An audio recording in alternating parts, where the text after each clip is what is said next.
अगर इस बार लड़का नहीं हुआ तो तुम्हें तुम्हारे बाप के घर भेज दूंगा। अवनी अपने पापा की बहुत ही लाडली थी। वो हमेशा अपने पापा की मदद किया करती थी। उसके पापा सिलाई का काम करते थे। एक दिन उसके पापा उसे कुर्ते में बटन लगाने के लिए देते हैं और वह कुर्ते में बटन लगा के ले आती है। उसके पापा उसे शाबाशी देते हैं और कहते हैं, अब तुझे सिलाई भी सीख लेनी चाहिए। क्या पता ससुराल में काम आ जाए। इस पर अवनी कहती, क्या पापा, आप फिर मेरी शादी की बात कर बैठे। मैं तो यहीं आपके पास रहना चाहती हूँ। पापा कहते, हाँ मेरी लाडली, तुम अपने पापा के पास ही रहो। धीरे धीरे अवनी के पापा ने उसे सिलाई करना सिखा दिया। अवनी को सिलाई करना बहुत ही पसंद था, तो अक्सर अपने पापा की दुकान में काम किया करती थी।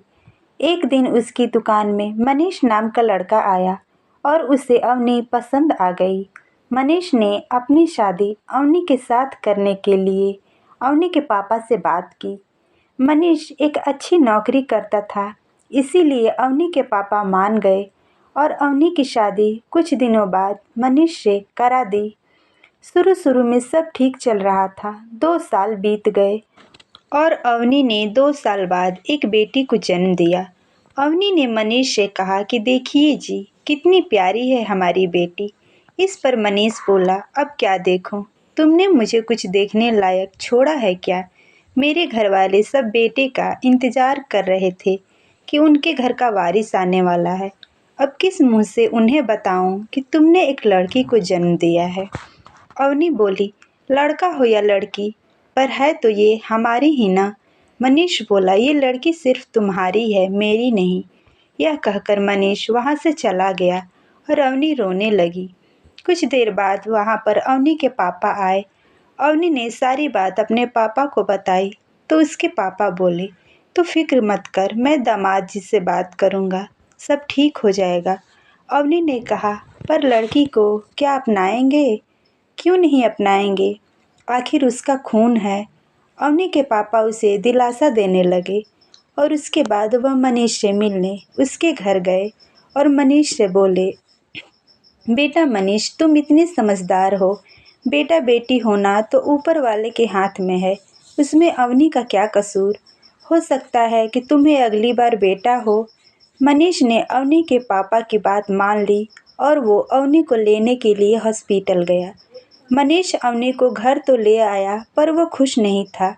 एक दिन अवनी की बेटी रो रही थी। इस पर मनीष बोला, अरे अवनी, इस लड़की की आवाज़ सुनकर मेरे कान के पर्दे फट गए हैं, इसको चुप करवाओ। मनीष अपनी बेटी को जरा सा भी पसंद नहीं करता था। जैसे तैसे कुछ दिन और बीत गए और अवनी फिर से गर्भवती हो गई। मनीष बोला, इस बार अगर लड़का नहीं हुआ तो तुम्हें तुम्हारे बाप के घर भेज दूंगा, समझी। आखिरकार वह समय आ गया और अवनी को हॉस्पिटल में भर्ती किया गया और मनीष बाहर इंतजार करने लगा। कुछ देर बाद नर्स आती है और कहती है, मुबारक हो, आपको लड़की हुई है। यह सुनते ही मनीष गुस्सा हो गया और वह तुरंत वहाँ से चला गया। नर्स अंदर आई और अवनी को बताया कि आपके पति ऐसे चले क्यों गए।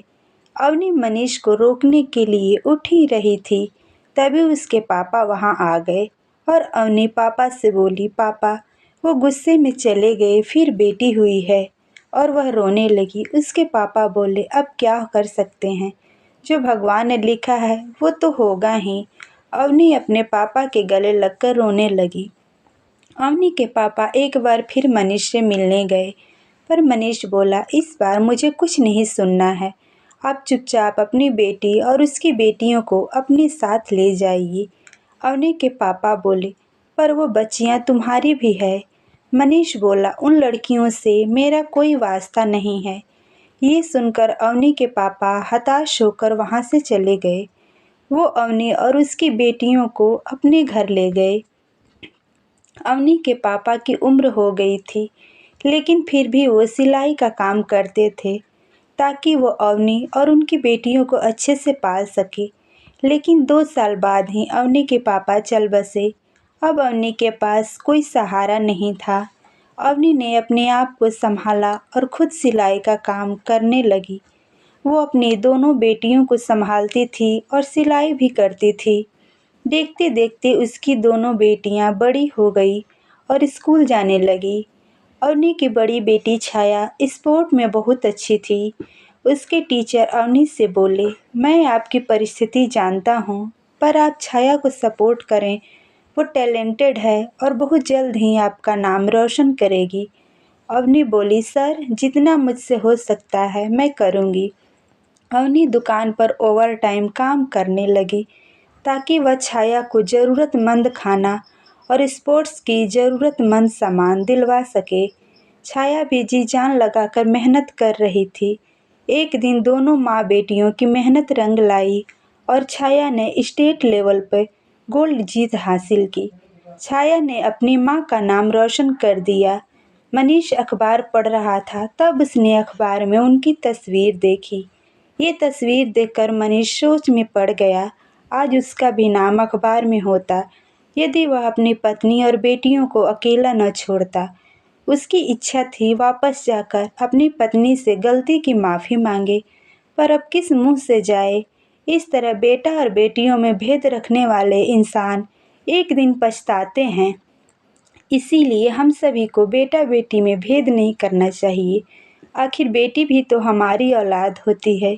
इसीलिए जितना प्यार हम बेटी को करते हैं उतना ही प्यार बेटी को करना चाहिए, क्योंकि एक दिन बेटी भी आपका नाम रोशन ज़रूर करेगी। दोस्तों, इस कहानी के बारे में आपका क्या ख़्याल है? अपने विचार हमें कमेंट में लिखें और कहानी पसंद आई हो तो लाइक करें, शेयर करें। पहली बार हमारे चैनल पर आए हैं तो सब्सक्राइब ज़रूर करें। वीडियो को अंत तक देखने के लिए आपका बहुत बहुत धन्यवाद।